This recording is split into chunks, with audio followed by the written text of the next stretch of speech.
Pues seguimos hablando del credo de Nicea. Estamos, como dijimos, íbamos a comenzar hoy. La semana pasada vimos una iglesia, vimos lo que es la iglesia, vimos que es una. Y vamos a hablar que la iglesia es santa. La iglesia es santa. Dice el catecismo de la iglesia que vale la pena recordar primeramente qué cosa es la palabra, qué es la palabra santa, qué quiere decir la palabra santa. En el Antiguo Testamento, por supuesto, el santo por excelencia, ¿quién era? Dios. Este es el santo por excelencia. Lo cantan los ángeles en la visión del profeta Isaías cuando se gritan unos a otros, santo, santo, santo. Pero también el Levítico, el libro del Levítico, tiene la frase para mí más hermosa de toda la Sagrada Escritura en el Antiguo Testamento. La frase más hermosa del Antiguo Testamento para mí en el Levítico es la frase que dice: sean santos porque yo tu Dios soy un Dios santo. Para mí esa es la frase más hermosa de todo el Antiguo Testamento. Se la repito: sean santos porque yo tu Dios soy un Dios santo. El Señor desde el comienzo de la historia de la salvación nos manda a los que siguen a Dios ser como santos. No solo ya la iglesia, desde el Antiguo Testamento. A veces que a mí me da mucha pena cuando me escriben gente protestante al website de WTN y me preguntan: ustedes la iglesia están llenos de santos, ¿de dónde ustedes sacan que la gente son santas? Digo, lo sacamos del Antiguo Testamento, de la orden que da el Señor en el Levítico: sean santos porque yo tu Dios soy un Dios santo. Y así tiene que ser, porque usualmente las personas desde la antigüedad que siguen a un Dios se configuran con el Dios. En la antigua Roma, los que adoraban a Baco, que era el dios del vino, ¿cómo eran? Borrachos. Se adoraban al dios del vino, sí, eran borrachos. Las fiestas de Baco eran fiestas de borrachera. Los que adoraban a la diosa Venus, que era la diosa de la lujuria, ¿cómo eran? Lujuriosos. Los que adoraban a Astarté, la diosa pagana de la sexualidad, eran gente lujuriosa, eran gente sexual. O sea que cada cual se configura al Dios que sigue. Nuestro Dios es un Dios 3 veces santo. Por eso el que siga al Dios de nosotros tiene que configurarse a nuestro Dios y tiene que ser santo. Por eso el que no es santo no está en la sintonía, en la configuración de lo que es el Dios al cual nosotros seguimos. Por eso también dice el catecismo de la iglesia, de otro lado, la santidad también se dice análogamente de todo objeto que está separado para el culto divino. Dice que también la santidad es propia del hombre, pero dice la iglesia que también la santidad es propia de todo aquello que está separado para el culto divino. ¿Por qué lo que está separado para el culto divino es santo? ¿Por qué lo santifica? La presencia del Dios a quien se sirve. El arca de la alianza. ¿Qué era el arca de la alianza? Un cajón de madera revestido de oro. Ahora, ¿por qué no se podía tocar? Era tan reverenciado porque era un cajón de madera. No, porque era reverenciado porque Dios hablaba en la tapa del arca, en el propiciatorio. O sea, que los cultos, las cosas sagradas son santos no por el objeto, sino porque Dios lo santifica, como el cáliz que se usa en la misa, que está en contacto con la sangre de Cristo, como el altar que se unge con el crisma. Todas esas cosas hacen verdaderamente santo un objeto también. Dios, como dice el catecismo de la iglesia, es proclamado santo desde el comienzo de la escritura hasta el Apocalipsis, donde también los ángeles cantan la gloria y la santidad de Dios. Dice también la iglesia que hay una dimensión más interior de la santidad, en donde dice: el santo es aquel que no solamente está consagrado a Dios, sino que está unido a Dios por una conducta de vida y por una lucha contra el mal. O sea que hay dos formas de ser santo. Esa iglesia no es santo cuando tú estás consagrado a Dios. Pero también dice hay una forma más perfecta de ser santo, que es cuando tú estás unido a Dios por una forma de vida que te asemeja a Él en pureza y en lucha contra el mal. Y siempre que la persona hay impureza, por supuesto que todo el mundo piensa relativo con la sexualidad, y por supuesto que también eso es parte de la pureza, pero la pureza no solamente es todo lo relacionado con la sexualidad. Pureza es todo aquello, la conducta que tú llevas que te hace digno del Dios al que tú sirves. Hay pureza en la forma de hablar, hay pureza en la forma de vestirse, hay pureza en la forma de relacionarte con los demás. Si eres una persona grosera, si eres una persona insultante, si eres una persona chismosa, tú no eres puro, porque tu conducta no es pura. O sea que esa iglesia que hay una doble dimensión de la santidad interna y externa.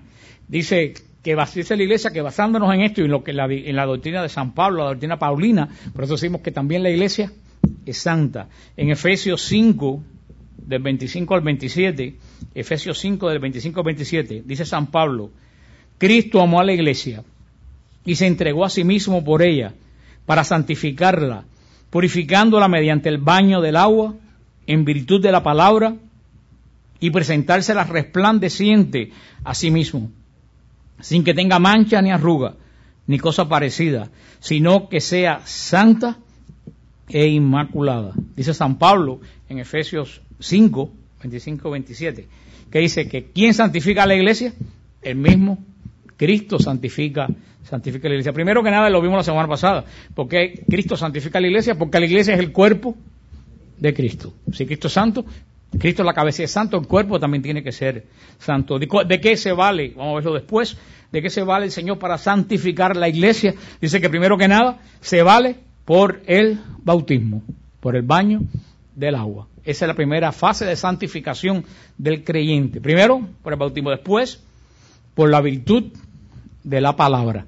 O sea que el Señor santifica a su Iglesia por el bautismo y por el depósito de la fe, de la palabra de Dios que permanece en la Iglesia. Y dice, y San Pablo por el Apocalipsis también lo va a decir más tarde San Juan, que Él prepara a la Iglesia mediante el agua del bautismo y la palabra para presentarla a sí mismo sin mancha, ni arruga, ni cosa parecida. Cuando se habla de sin mancha ni arruga, se refiere a lo que dice también el Apocalipsis del vestido de novio, porque dice que la Iglesia también es la novia de Cristo. Y San Juan ve en el Apocalipsis la Iglesia bajar del cielo vestida como ¿qué? Como una novia. Y todo el mundo espera que el vestido de una novia sea un vestido sin mancha y sin arruga. Yo creo que es una tragedia para una novia que se vaya a casar y le caiga un bote de tinta negra en el vestido antes de entrar a la iglesia. Yo imagino que para las que sean las novias, lucecitas, ¿te pasa eso? Si te cae tinta o te cae un cubo de pintura roja a la entrada de la iglesia, yo creo que tragedia más grande que esa no puede ser para una novia, porque todo el mundo se espera que el vestido de novia sea resplandeciente. Y nadie coge un vestido de novia y lo saca de un closet trujado y se lo pone y se va para la iglesia. Eso es impensable. Bueno, dice que el vestido de novia de la iglesia es las acciones de los miembros de ella. Dice el Apocalipsis. O sea que cada vez que tú cometes un pecado, ¿qué es lo que tú haces? Arrugas y manchas el vestido de novia de la iglesia. Dice primera de Pedro, la primera carta del apóstol San Pedro, capítulo 2, versículo 9. Pero vosotros sois linaje elegido, sacerdocio real, nación santa, pueblo adquirido para anunciar la alabanza de aquel que os ha llamado de las tinieblas a su luz admirable. Dice San Pedro, también en la primera de Pedro 2.9, que la iglesia es nación santa. Igual que Israel fue una nación santa, escogida por Dios, la nación del nuevo pacto, la iglesia es una nación santa, un pueblo adquirido. Dice San Pedro, que debe saber muy bien lo que dice. Esta iglesia, dice la iglesia del catecismo, está santificada por Él, con Él, y ella también ha sido hecha santificadora. Dice el catecismo de la iglesia que la iglesia no solo ha sido santificada, sino que la iglesia, al ser santificada, ella también es santificadora. La iglesia tiene la misión de santificar. La iglesia ha sido santificada por Dios y la iglesia tiene la misión de santificar. Por eso decimos que la iglesia es santa. Muchas veces muchas personas piensan que la iglesia es santa porque la gente que va a la iglesia es santa. La iglesia no es santa porque la gente que va a la iglesia es santa. La iglesia es santa porque Dios es santo. Hay muchas veces que la gente piensa y llega y mira y dice, ay, aquí hay una pila de sinvergüenza, este lugar no es santo. La suma de la santidad de la gente no hace la santidad de la iglesia. La iglesia no es santa porque nosotros somos santos. La iglesia es santa porque Dios es santo y punto. No, la santidad de la iglesia no depende de sus miembros. La santidad de la iglesia viene de Dios. Por eso también una de las misiones de la iglesia, ¿cuál es una de las misiones de la iglesia? Santificar. Por eso decimos que la iglesia es santa, porque no solo la iglesia es santa, sino que la iglesia tiene la misión de la santificación.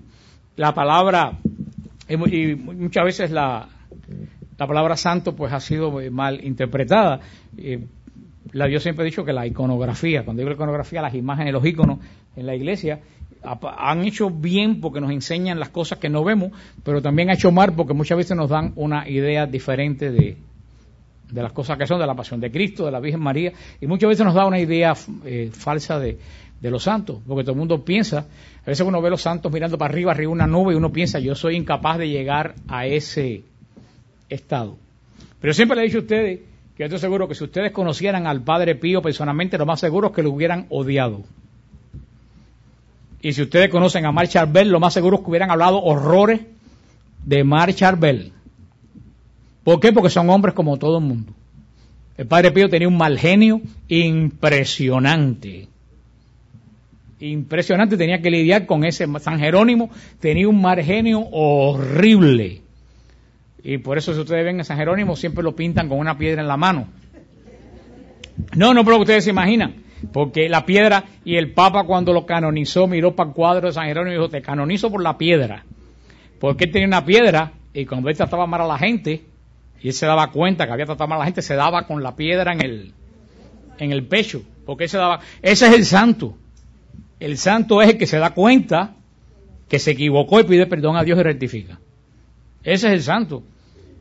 No es santo que piensa, no, yo los traté mal porque ellos son insoportables. Y siempre está buscando excusas para sus propios errores. El santo es aquel que, a pesar que sabe que tiene un defecto, trata de superarlo. Y cuando santa más grande que Santa Teresa no la hubo. Y en la época de Santa Teresa hubieron muchísima gente que no soportaban a Santa Teresa.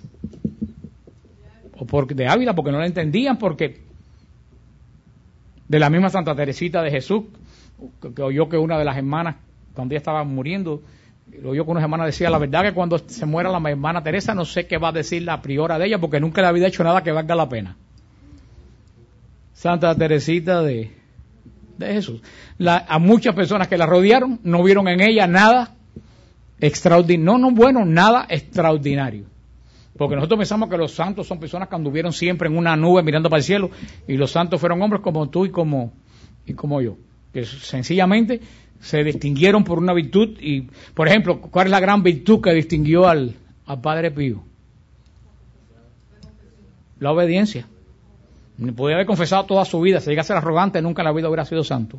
La virtud que santificó al Padre Pío fue la obediencia. Siempre fue un hombre extremadamente obediente. La iglesia dijo, cállate, y se cayó 10 años, sabiendo que él no había hecho absolutamente nada. Ahora, si el Padre Pío se va por una esquina y forma una iglesia aparte, nunca en la vida hubiera sido, o sea, que los santos, porque una vez nosotros conocíamos una señora peruana que verdaderamente era una santa, pero esta persona que convivió con ella 1 o 2 semanas me decía, pero que ella tiene cada cosa.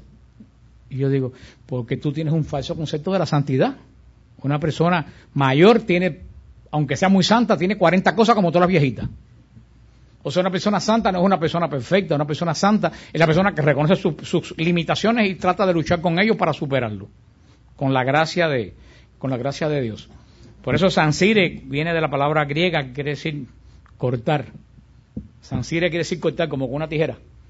Por eso santo es aquel que empieza a cortar todo aquello que lo pueda apartar de Dios. Santo es cuando tú te das cuenta que tienes cosas en tu vida que te apartan de Dios y las empiezas a cortar. Ahora, para darte cuenta que en tu vida tienes cosas que tienes que cortar, primero tienes que darte cuenta que tú tienes defectos. Si tú eres una persona que siempre estás buscando justificarte, echándole la culpa a los demás de tus propios defectos, nunca en la vida tú vas a ser santo. Hay personas que tienen especialidad en encontrar la justificación en los demás. Yo hice esto porque fulana me dijo esto, yo hice esto porque fulano me saca de casilla, yo digo esto porque... No, yo creo que el primer camino de la santidad es enfrentarte contigo mismo y ver quién tú eres. Y una vez que te descubres quién tú eres, empezar a trabajar con lo que tienes. ¿Cómo se llama descubrirse quién es uno y empezar a trabajar con lo que tiene? ¿Cómo se llama eso? Conversión. El principio de la conversión es decir, yo soy así. Punto. Yo soy así, tengo mal genio, digo lo que en el momento lo que no debo decir. Es decir, ahora que sé cómo soy, ahora tengo que ver cómo yo trabajo esto que estoy haciendo. Ese es el principio de la santidad. Eso fue lo que todos los santos trabajaron en su vida. Y eso es en la santidad personal. Pero la santidad de la iglesia no proviene de nuestra santidad. La iglesia es santa porque Dios es tremendamente santo y la santidad de Dios está por encima de las limitaciones de la iglesia. Muchas veces, y eso es lo que pasa, que creo que muchas veces no se explica. Hay veces que yo antes miraba las estatuas de los santos y los íconos de los santos y decía, por ejemplo, yo veía a Santa Teresa, que fue una monja carmelita que andaba en alpargatas y con unos vestidos bien toscos, y las veía después con unas capas brillantes, llenas de, sobre todo la imagen de Santa Teresa en mi pueblo sacan en procesión llena de bordado dorado y de piedras que brillan. Veía las imágenes de los santos, decía, siempre todos los santos son jóvenes, casi no hay santo. Pero entonces me di cuenta por qué las imágenes de los santos son así, lo que muchas veces uno no piensa. Las imágenes de los santos son así porque las imágenes de los santos no muestran al santo cuando estaba vivo, muestran al santo glorificado en el cielo. Y Santa Teresa, si se vistió de sayal, de traje burdo y de alpargata, ¿cómo debe estar en el cielo? Vestida de gloria, vestida de gloria. Por eso que las imágenes, los íconos, no muestran a los santos radiantes, porque no muestran a San Francisco pobre en así, muestran a San Francisco como glorificado en el cielo. ¿Y por qué lo muestran jóvenes? Casi siempre me puse a pensar, muy sencillo, los místicos que han tenido visiones dicen que en el cielo nadie luce mayor de 33 años. No, no es un chiste, todos los místicos no es un chiste, todos los místicos dicen eso. Y tiene un tremendo sentido porque nadie va a lucir mayor que Cristo. Nadie puede lucir mayor que Cristo. Cristo es la cabeza de la creación. Y si Cristo murió a los 33 años, nadie puede lucir mayor que Jesús. Por eso dicen los místicos que han ido al cielo, que en el cielo no hay vejez. Eso es una de las condiciones del pecado. Como no hay enfermedad, porque esa es una de las condiciones del pecado, como no hay tristeza, ni odio, ni problema, porque esa es una de las condiciones del pecado. Liberado del pecado te libera de las condiciones del pecado. Lo que pasa es que yo creo que muchas veces ni se habla, ni uno piensa mucho en el cielo. No pensamos ni hablamos mucho del cielo. Nos hemos vuelto demasiado modernos, pero por eso como uno no se nos explican que las imágenes son para leer, que nos dicen, nos dan un mensaje. Muchas veces nosotros pues hemos entendido las imágenes como una falsa santidad y uno dice, me cuesta mucho trabajo llegar. Yo estaba leyendo el otro día la historia de, no recuerdo cómo se llama, esta santa moderna italiana que murió hace 10 o 15 años, que ella le hicieron santa porque ella tenía una enfermedad terminal y salió en estado. El médico le dijo, para que tú vivas tienes que abortar. Y ella dijo, no, yo prefiero morir y que mi hija viva. Y ella murió y el esposo y los hijos y la niña estuvieron en la canonización. Y el esposo decía, yo nunca me di cuenta que vivía con una santa. Y es porque verdaderamente los santos no se destacan extremadamente. Son personas de una vida normal, pero ¿qué hace santa esta mujer? Aparte que fue una mujer muy piadosa, una mujer de una vida de oración, una mujer de vida pero ¿qué lo hace santa de ella? Que ella prefirió la vida de su hijo que la vida de ella. Cuántas personas dicen, no, mejor que maten al muchacho de dar, hijos puedo tener más adelante o en cualquier momento. O sea, eso santifica, eso habla, esa escogencia de esa mujer habla de lo que había dentro de ella.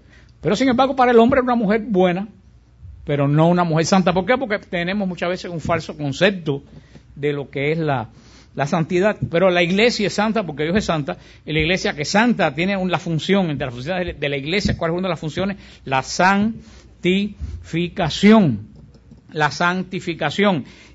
¿Cómo la iglesia santifica a los creyentes? Y eso hablaremos en otra oportunidad más extensamente, por medio de los sacramentos.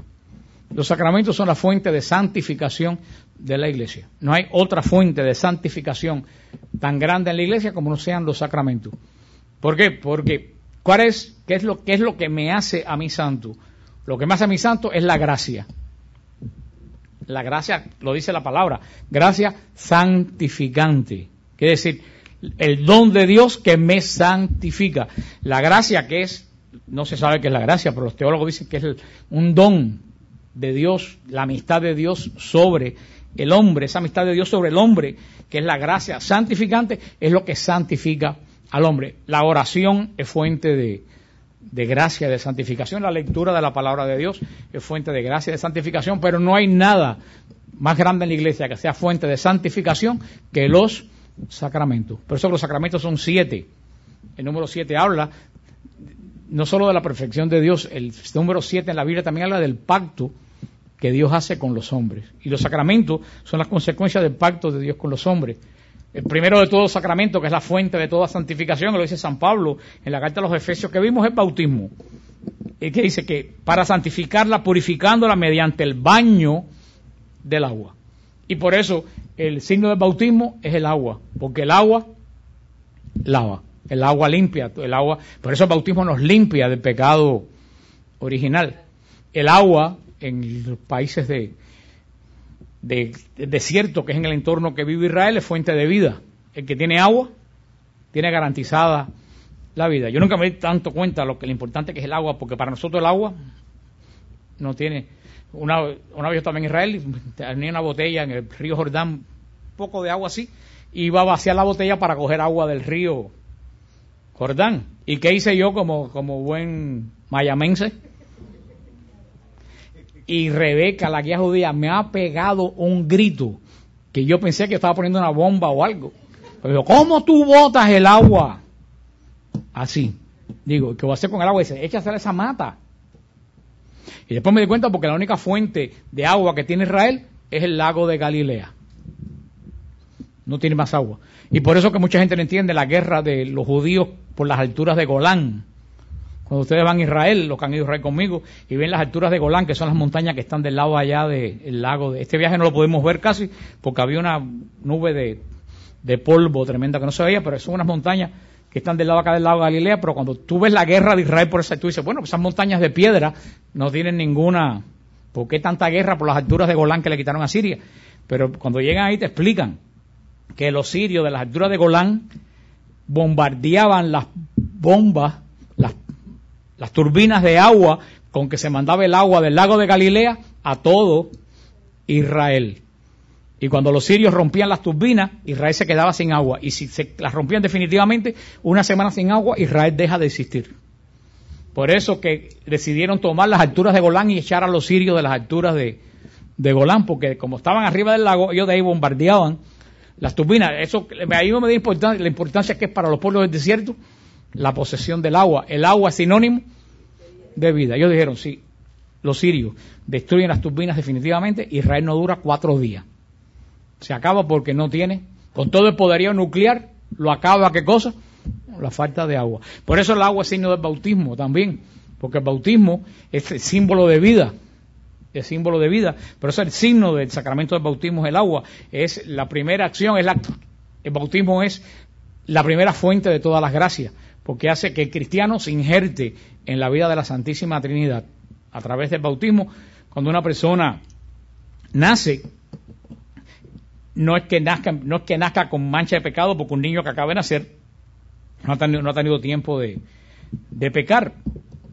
Pero como hemos hablado, con el pecado de los primeros padres, Dios se apartó del hombre. Los primeros padres, con el pecado que cometieron, perdieron la gracia.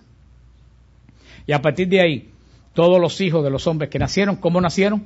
Sin la gracia. Y en el mundo espiritual nada más que hay dos campos.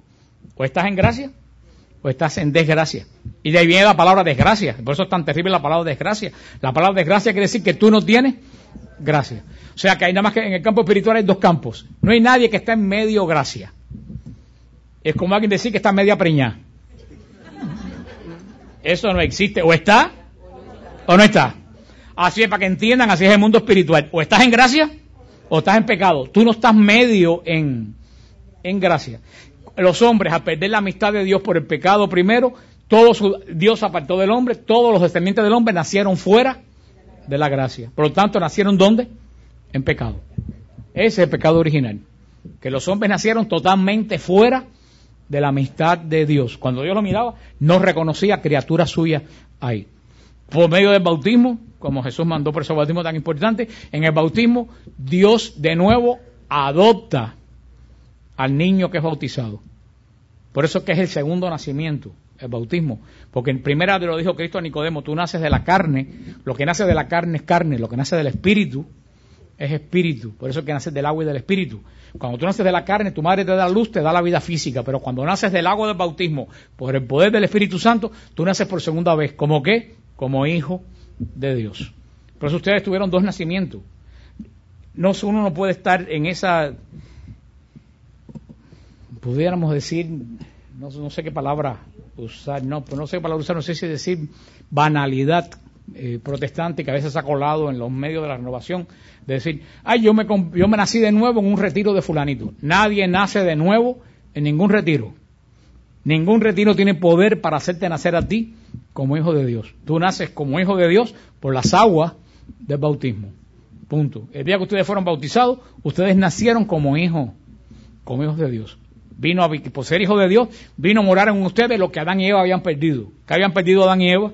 La gracia. El día de tu bautismo vino a morar en ti la gracia. Y tú fuiste metido de lleno dentro de la vida trinitaria, dentro de la vida del Padre, del Hijo y del Espíritu Santo. Por eso el bautismo es una de las primeras fuentes de santidad, es la gran fuente de santificación, porque sin el bautismo nadie puede ser santo, porque sin la gracia nadie puede ser santo. Todo, la confirmación es fuente de gracia. La confesión, no puede haber más fuente de gracia. Yo diría que si hubiera un tercer nacimiento, si pudiera haber un tercer nacimiento espiritual, fuera la confesión. Porque cuando tú vas en pecado, tú estás muerto a la gracia. Porque cuando tú pecas, la gracia también se va de ti. Cuando tú pecas, estás muerto a la gracia. Por eso, cuando tú confiesas, vuelves a estar de nuevo en la gracia. La confesión es fuente de gracia. Y por eso el Santo Padre ha insistido tanto de Juan Pablo II que el católico tiene que acudir a la confesión. Y vemos que cada vez las colas de las comuniones son más largas y de las confesiones son más cortas. Y la gente ve siempre la confesión con terror. Y yo digo, la gente que ve con terror la confesión es que no sabe qué cosa es la confesión. Porque el que tiene un cáncer y le dicen, te voy a dar una quimioterapia y te vas a sanar, ¿cómo que vería la quimioterapia? Como una cosa que quisiera que te la dieran ya, no quisieras esperar de aquí a un mes, como hacen en los hospitales. Bueno, la confesión, tú estás muerto y en la confesión te van a restaurar a la vida con Dios. ¿Cómo le vamos a tener miedo a la confesión? Además, como decía alguien, la confesión es el único tribunal que siempre absuelve. En la confesión nunca sales condenado, en la confesión siempre sales absuelto. Entonces, definitivamente, el miedo a la confesión tiene que venir de alguien que no quiere que la gente se confiese. Y ese alguien, ustedes saben quién es el que está rondando los confesionarios para que la gente no se confiese. Ustedes saben quién es porque él no quiere que la gente se reconcilie con Jesús. La confesión es fuente de gracia. La Eucaristía, más fuente de gracia que la Eucaristía, después del bautismo, no creo que existe. Porque en la Eucaristía tú recibes al mismo que es la gracia. O sea que no, como dijo el Padre Francesco en el retiro, a mí nunca se me ha olvidado. Cuando tú comulgas, tú estás construyendo el cuerpo con el cual tú vas a resucitar. Así cuando nosotros comemos, vas construyendo las células, el cuerpo, todo tu cuerpo, te vas poniendo fuerte. Como dicen a los niños, come para que crezca y para que te pongas fuerte. Cuando tú comulgas, tú vas construyendo el cuerpo con el cual tú vas a resucitar. Comulgas poco, tendrás un cuerpo débil. Comulgas mal, tendrás un cuerpo enfermo. Comulgas bien, tendrás un cuerpo glorificado, perfecto. La Eucaristía es la mayor fuente de gracia porque es la gracia misma. Y no solo recibir la Eucaristía, que por supuesto, yo me asombro cuando oigo decir a algunos catolicones, porque eso nunca en su vida fueron católicos, decir, yo antes iba a la iglesia, pero cuando me fui a la iglesia del pastor Barbón yo conocí a Cristo. Yo digo, pero ¿de qué planeta cayó el satélite este? Sí, porque eso es un satélite. Porque yo creo, no lo voy a preguntar, pero yo espero, no lo quiero preguntar para que no alguien se descubra, pero yo estoy casi seguro que ninguno de ustedes ha estado preso alguna vez. Si alguien ha estado preso, no quiero saberlo.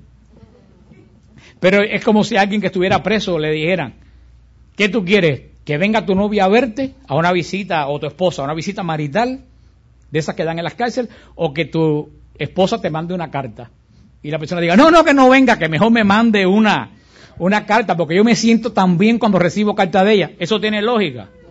Un hombre que tiene cadena perpetua y tiene posibilidad de estar con su esposa, ¿qué es lo que quiere? Entonces, ¿cómo tú me vas a decir que tú conoces a Cristo por una carta, por muy perfecta que sea, cuando en la Eucaristía tú lo conoces tú a tú?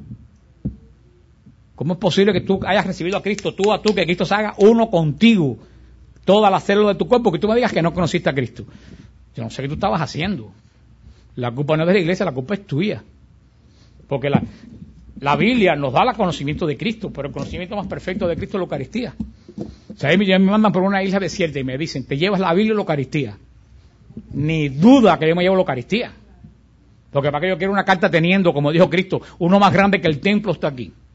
O sea, más grande que la Biblia es el que escribió la Biblia, que es Cristo Jesús, y nosotros tenemos la bendición de tenerlo presente. No solo la Eucaristía es fuente de santidad, la oración delante del Santísimo es una de las oraciones más poderosas, fuentes de gracia que existen.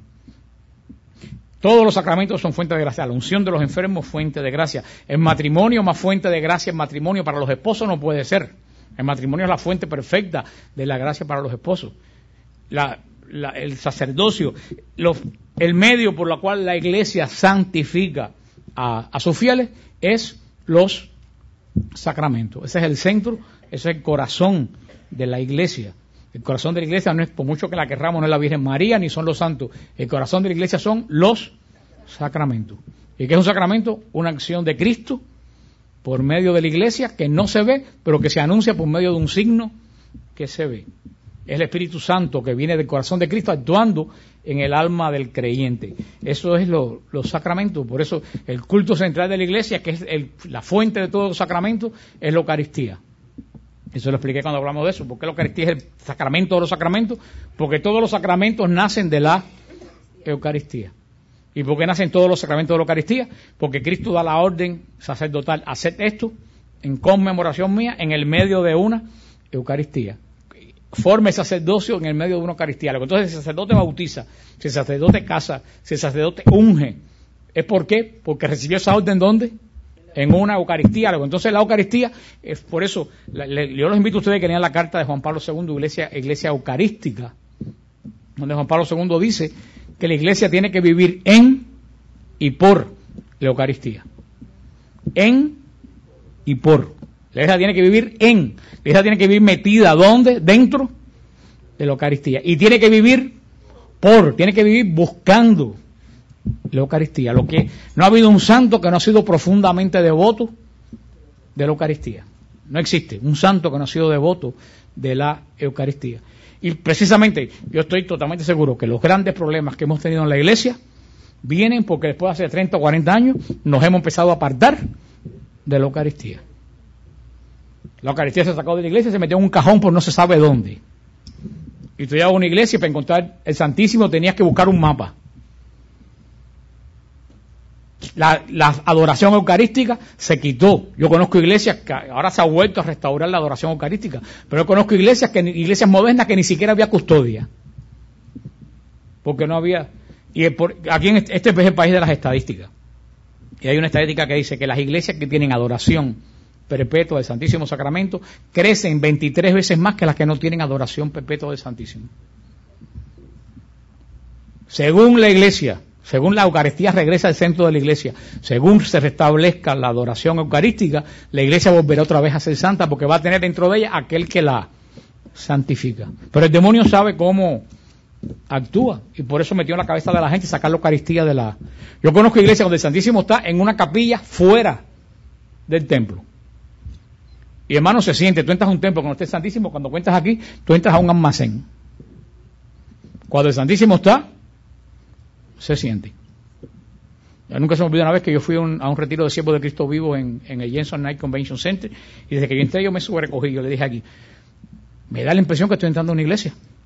Y él me señaló para una ventana de cristal que había arriba, y cuando miré estaba el Santísimo puesto en la ventana pero yo no lo sabía, el Santísimo estaba puesto, da la coincidencia que la capilla de adoración del Santísimo estaba en uno de los cubículos de arriba, pero el Santísimo se veía a través del cristal, pero se sentía la presencia de Dios. Esas son las fuentes de la santidad de la Iglesia.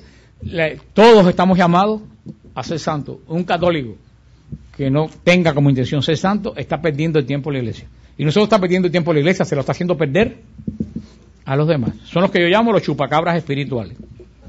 No dan nada y lo único que hacen es robar la bendición a los demás, con chisme, con problemas, robar la bendición a los demás. Nosotros no necesitamos ese tipo de gente en la iglesia. Todos estamos llamados a ser santos. Vuelvo a decir, que no quiere ser santo está perdiendo el tiempo, y eso no es arrogancia. Es que si tú no quieres ser santo, ¿qué entonces aquí? ¿Verdad? Si tú no quieres ser santo, no vas a ir al cielo. Y si no vas a ir al cielo, mira, vete a pasar bicho y pasarla bien. Si de esta forma te vas a condenar, no vengas a robar el tiempo aquí. Ahora, los que están en este negocio tienen que saber que si estamos aquí es porque tenemos que tratar de ser santos. No vivir en una nube mirando para arriba como Santa Rita de Casia, sino luchando como luchó Santa Rita de Casia con sus imperfecciones y tratando de superarlas. Mucha gente también no entiende qué cosas son los santos en la iglesia. Y tenemos una cosa bien clara: la iglesia no hace santo. A la gente dice, van a ser santa fulanita el día tal. La iglesia no hace santo. La iglesia no es una fábrica de hacer santo.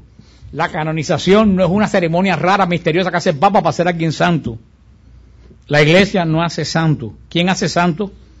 El Espíritu Santo. La canonización es un proceso de estudio para definir si esa persona de verdad fue santa o no. Punto. Pero la iglesia no hace a nadie santo. ¿Cómo empieza el proceso de hacer a alguien santo? Como dice la gente, van a hacer el fulanito santo. Cuando una persona muere en una diócesis, si se ha destacado por las virtudes más allá de lo común, las personas de esa diócesis le piden al obispo que haga un estudio de esa persona que murió. Ese es el primer paso.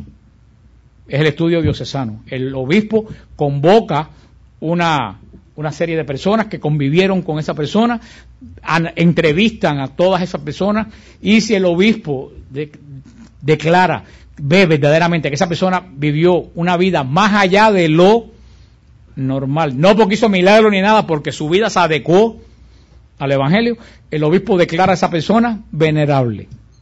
Ese es el primer paso. La declara venerable.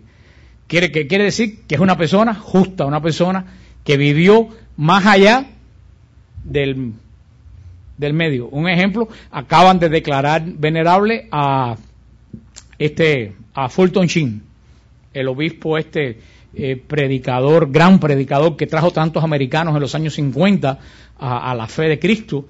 Hicieron el proceso, yo vi cuando terminaron el proceso, hicieron una misa, dijeron, bueno, hemos analizado la vida de este obispo, hemos visto que verdaderamente nadie se presentó a decir, este obispo me manoseó, el otro dijo, este obispo me dijo una mala palabra, o nadie dijo, este obispo es un grosero. Toda la gente que entrevistaron dijeron, este era un hombre justo.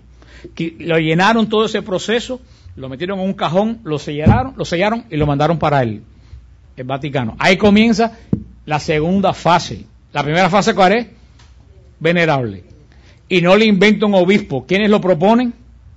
La gente. Así que cuando yo me muera, ustedes pueden proponerme, aunque no creo que pase el primer proceso, porque con la cantidad de gente que me cae mal, que yo le caigo mal en Miami, es muy difícil que pase la primera fase, pero bueno. Mire, está en proceso también de fase de venerable. Monseñor San Pedro está en fase de venerable. Monseñor San Pedro, el obispo cubano de Galveston, que está enterrado aquí en el cementerio, un hombre que para mí es verdaderamente santo. Está en proceso del estudio de si verdaderamente. Félix Varela pasó ya el proceso de venerable. Se descubrió que era un hombre verdaderamente justo. El proceso pasa a la segunda etapa, va a Roma. Ahora comienza el proceso de beatificación. Esta persona que fue declarada venerable, se manda a Roma. Roma estudia todo el expediente de los testigos que dijeron que verdaderamente en esta persona no hay error, en esta persona no hay pecados manifiestos, no pecados de los cuales no se arrepintió, porque si no María Magdalena nunca hubiera sido santa. Y cuando la iglesia determina esto todo está en regla, verdaderamente esto fue un hombre excepcional, la iglesia le pide al Señor que el Señor confirme que esta persona es agradable a Él por medio de un milagro. Y entonces la iglesia se pone a esperar que el milagro ocurra. Si el milagro ocurre, quiere decir que el Señor confirmó que esta persona verdaderamente es venerable, beato. Beato quiere decir que vivió las bienaventuranzas y se declara beato. En este momento, que beatas son María de Jesús crucificado, es beata. Y ya el beato puede tener un culto más en lugares. El venerable generalmente se conoce en la diócesis, y una beata se conoce en muchas partes de la iglesia, se conoce en Israel, las conocimos aquí en Miami. Después que pasa el proceso de beatificación, en la iglesia sigue pidiéndole al Señor que entonces dé otro milagro que confirme que esa persona verdaderamente está en el cielo ya. Entonces tiene que volver a ocurrir otro. No, el santo no consigue el milagro, es el Señor el que hace el milagro para confirmar que esa persona que está en el proceso de verdad está junto a él. Cuando ocurre el tercer milagro, entonces se declara a la que verdaderamente tenemos la certeza que esa persona está en el cielo y es agradable a Dios, y la iglesia hace una misa y declara públicamente que esa persona está en el cielo y la incluye en el canon. Canon quiere decir registro, como de contabilidad, eso es un canon. Lo incluye en el registro de las personas santas que se han destacado de la iglesia, eso es la canonización. O sea que la canonización no es una cosa mágica para ser una persona que se murió ya es santa, no, es un proceso de ¿qué? De escrutinio de que esa persona de verdad. Hay mucha gente que han empezado el primer proceso en venerable y se han quedado ahí. Cristóbal Colón se quedó en el primer proceso, lo presentaron para venerable, parece que fue una persona muy piadosa. La reina Isabel, la reina católica, también y se quedó en el proceso de venerable. La iglesia no entendió que verdad, aunque fue una mujer santa, pero no entendió que fue santa más allá de lo... Hay procesos muy rápidos como el de la Madre Teresa de Calcuta. Vaya, ¿quién va a dudar de la santidad de la Madre Teresa de Calcuta? ¿Quién va a dudar de la santidad de Juan Pablo II? Que la gente gritó en el funeral, el santo súbito, santo ya. ¿Quién va a dudar de esa santidad? Hay procesos de canonización como el de Santa Rita de Casia que duró 600 años. O como el proceso del Padre Varela que lleva una pila de años y no hay ningún milagro que atestigue que él sea beato. Y ahí, por eso le digo a las personas, tú sabes, los que están enfermos, ¿cuál es un buen negocio? Pedir un milagro de un venerable. Porque verdad que hace falta que el Señor haga un milagro para que un venerable sea beato. Por eso muchas veces que no han ido, pero de hecho los que tienen problemas, vayan a la tumba de Monseñor San Pedro aquí en el Mercy, en el cementerio Mercy, y pídale ese milagro o del Padre Varela, que el Señor te dé el milagro que reafirme que esa persona es. Ese es el proceso de canonización. La iglesia no inventa, es un proceso muy largo y muy serio, donde se ponen investigadores, donde se ponen abogados. Se pone un abogado que le llaman el abogado del diablo. Se pone un abogado que le llaman la gente comúnmente el abogado del diablo. ¿Tú sabes lo que hace el abogado del diablo? El abogado del diablo busca todo lo malo que puede encontrar de esa persona. Porque la iglesia eso no lo hace ligeramente. Hay una persona que se dedica a buscar cosas malas de esa persona. O sea, ese es el proceso, pero la fiesta de todos los santos es la fiesta, no de los santos canonizados, es la fiesta porque todo el que entró al reino de Dios es santo. Las abuelas de nosotros, las tías de nosotros, los madres, los padres que ya están delante del trono de Dios son tan santos como Santa Teresa y como cualquier otro santo. Por último, dice Efesios 2, así pues, ya no sois extraños ni forasteros, sino conciudadanos de los santos y familiares de Dios, edificados sobre cimiento de los apóstoles y profetas, siendo la piedra angular Cristo mismo, en quien toda edificación bien trabada se eleva hasta formar un templo santo en el Señor, en quien también ustedes estáis siendo justamente edificados hasta ser morada de Dios en el Espíritu. Léanse este pasaje de Efesios 2, 19, 22. Esto es lo que es la iglesia. ¿Qué es lo que dice San Pablo que es la iglesia? Ya no somos extraños ni forasteros, dice San Pablo. O sea, ya nosotros los bautizados no somos extraños ni forasteros. Estamos injertados ¿en quién? En Cristo. Fíjate, somos conciudadanos de los santos, dice San Pablo. Quiero decir, cuando estamos en Cristo, yo soy conciudadano de San María, de Jesús crucificado, de Mar Charbel, de todos los santos, porque ellos son bautizados igual que yo. Estamos edificados sobre cimiento de los apóstoles. Nuestra iglesia, ¿dónde se funden las raíces de nuestra iglesia? En los apóstoles. Estamos edificados sobre los apóstoles y profetas. Nuestra piedra angular, ¿quién es? Cristo. Y eso hace que toda la edificación esté bien trabada hasta formar el templo santo del Señor, que es la iglesia. Yo no he visto mejor definición de qué cosa es la iglesia que en Efesios capítulo 2, versículo del 19 al 22. La santidad de la iglesia, la santidad de la iglesia. Y fíjense que cuando ustedes también lo bautizaron, Ustedes no se acuerdan, pero cuando ustedes vayan a un bautizo, fíjense, cuando ustedes lo bautizaron, a ustedes lo ungieron con el crisma. Los que han ido al bautismo, fíjense, cuando el sacerdote coge el óleo santo y se lo pone al niño, se llama crisma. Crisma. Crisma quiere decir el aceite de la unción. Por eso el cristiano no es el que sigue a Cristo. Eso es una mala interpretación. Cristiano no es el que sigue a Cristo. Cristiano es el que ha sido ungido con el crisma. Cristiano quiere decir ungido, no seguidor. Porque ungido es más que seguidor. La gente piensa, yo soy cristiano porque sigo a Cristo. No, tú no eres cristiano porque sigues a Cristo. Tú eres cristiano porque has sido ungido con el crisma.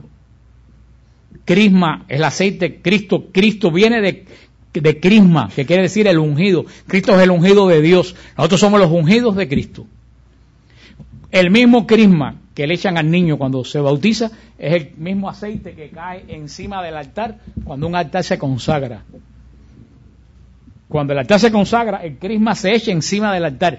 ¿Por qué? Porque todo lo que toca el crisma lo consagra a Dios. ¿A quién se le ocurriría escupir arriba un altar consagrado? ¿Por qué que ustedes creen que sería el que escupa arriba un altar consagrado? Pues ustedes son consagrados igualito que el altar. ¿Sabes qué quiere decir eso? Que cuando tú hablas mal de un hermano, tú estás escupiendo encima de un altar. Cuando tú le haces daño a un hermano, tú estás dándole un puntapié a un altar.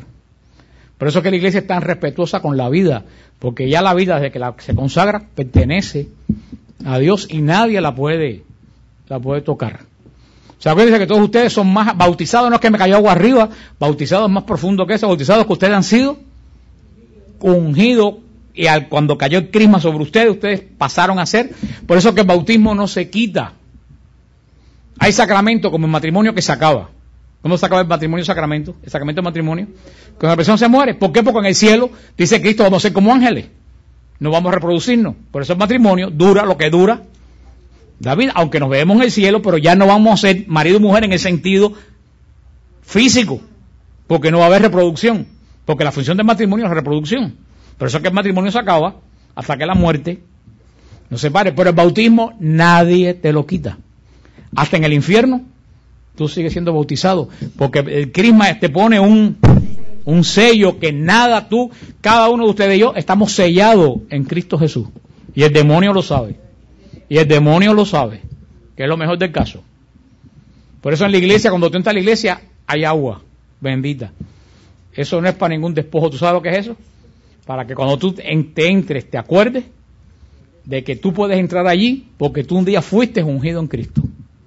Y por eso cuando nos hacemos la cruz en la frente, nos estamos diciendo al demonio, oye, conmigo no te lances, que yo soy ungido de Cristo Jesús. Esa es la iglesia. No es una comunidad de gente pura. La iglesia es una comunidad de gente perdonada, como María de Magdala. Y el Señor dio el resumen de la santidad, el Señor se lo dijo a María de Magdala: mucho amado, porque mucho se le ha perdonado. Eso es, que santo es el que mucho ama, porque sabe lo mucho que se le perdona. Por eso hemos visto que la iglesia es santa, no porque nosotros seamos santos, sino porque Dios es santo. Y contra la santidad de la iglesia nada ni nadie puede. Ahora, antes de terminar, les traje unos datos. Si el otro no me lo cambió por algún lado, oigan estos datos. Y ya, estos datos es porque se terminó la jornada de la juventud en Sydney. No sé alguien la vio por televisión. Espectacular. No ha habido, yo creo, una jornada de la juventud como esta en Sydney. Tenemos la suerte, va a venir aquí Daniel, el hijo de Guillermo y Carmen. Guillermo, el señor que graba. Oren por Carmen, porque Carmen se hizo una tremenda operación del estómago. Y le está muy en proceso de recuperación, por eso que ella y Guillermo. Pero Daniel, el hijo de Carmen y Guillermo, se fue hasta Sydney. Y él va a venir aquí a darnos el testimonio. Los que lo vieron por televisión, la misa de clausura fue una de las misas más hermosas que yo he visto en la historia de mi vida. Yo dije, todo en Australia es grande. Ustedes saben, porque Australia es un continente grande. La catedral es gigantesca. La custodia que pusieron, una custodia gigantesca. El cardenal mide 7 pies, es de este tamaño. El coro fue gigantesco, la misa todo fue gigantesco en Australia. Y quiero decirle que Australia es el país más desacralizado del mundo. Australia es el país donde la población, no quiere decir que no son cristianos, pero donde la religión tiene menos que ver con la vida nacional. Por eso que se escogió. Pero tengo estos datos. Más de 400,000 personas en la misa de final del encuentro de la juventud. La cantidad de gente más grande que se ha reunido en Australia, más que las Olimpiadas, cuando fueron en Australia. 223,000 jóvenes registrados de fuera de Australia. Porque el miedo era que en un lugar tan lejos no fuera tanta gente, porque es un viaje de Europa, eran 20 horas y muy costoso. De Miami, que siempre van 200, 300 jóvenes, Australia creo que fueron 10 o 12. Pero con todo fueron 223,000 jóvenes de fuera. 500,000 personas dieron la bienvenida a Benedicto XVI. 170 naciones fueron representadas en la jornada mundial. Los eventos fueron seguidos por 500 millones de personas diarias por televisión y una audiencia internacional combinada de 1.000 millones de personas vieron la jornada mundial de la juventud. 2.000 medios de comunicación cubrieron el evento. Se celebraron 450 festivales juveniles. Del 15 al 18 de julio cada mañana, obispos de todo el mundo dieron catequesis en 235 lugares diferentes en 29 idiomas. 1.000 sacerdotes estuvieron confesando durante toda una semana. 100,000 peregrinos durmieron en 400 escuelas y parroquias. Más de 12,000 peregrinos durmieron en el Parque Olímpico de Sydney durante la semana. 40,000 peregrinos fueron acogidos por familias australianas. 8,000 voluntarios prestaron servicios en los eventos. Participaron 4,000 sacerdotes, 420 obispos y 26 cardenales. Se elaboraron 1.100.000 hostias que fueron consumidas. Se ofrecieron 25 millones de comidas. Se consumieron 100,000 litros de leche. Se utilizaron 232,000 velas en la adoración eucarística. 100 actores participaron en el Via Crucis vivo a través de Sydney, que es la cosa religiosa más grande que se ha hecho en el lejano Oriente. La Cruz de la Juventud y el ícono de la Virgen visitaron 400 ciudades y pueblos de Australia en 12 meses de peregrinación y más de 500,000 personas tocaron la cruz. Un evento gigantesco. Ustedes saben todo lo que dijo la televisión americana, que el Papa se reunió con 4 abusados por sacerdotes. De todo esto que yo he dicho aquí, eso fue lo que dijo la prensa americana. Si ahí no hay mala intención, si ahí no hay falta de profesionalidad, si ahí no hay odio, y después dicen que son objetivos. Entonces 4 homosexuales, no, por poco digo un disparate. 4 homosexuales hacen una manifestación en contra de la iglesia en España y sale en todos los medios de comunicación. Aquí vemos cientos de miles y la televisión americana no dijo nada, porque yo la ponía todos los días y lo único que pusieron fue que 4 personas que fueron abusadas por sacerdotes se reunieron con el Papa. Ahora, díganme ustedes, si los medios de comunicación no están controlados por el demonio, si no quiero que me expliquen ustedes eso, y si no hay una guerra abierta contra la Iglesia Católica. Yo quiero ver qué artista de rock hace un concierto en Australia con 500,000 de jóvenes. Yo quiero que me pongan un artista de rock que haga un concierto y reúna 500,000 de jóvenes, sin bebida, y que para cómo les va a decir, tienen que ser castos, no pueden tener sexo por la libre, no pueden coger droga, y que vayan los jóvenes a oírlo, de un viejo. ¿Quién puede convocar si no es la Iglesia Católica la que tiene el poder de las llaves de Cristo?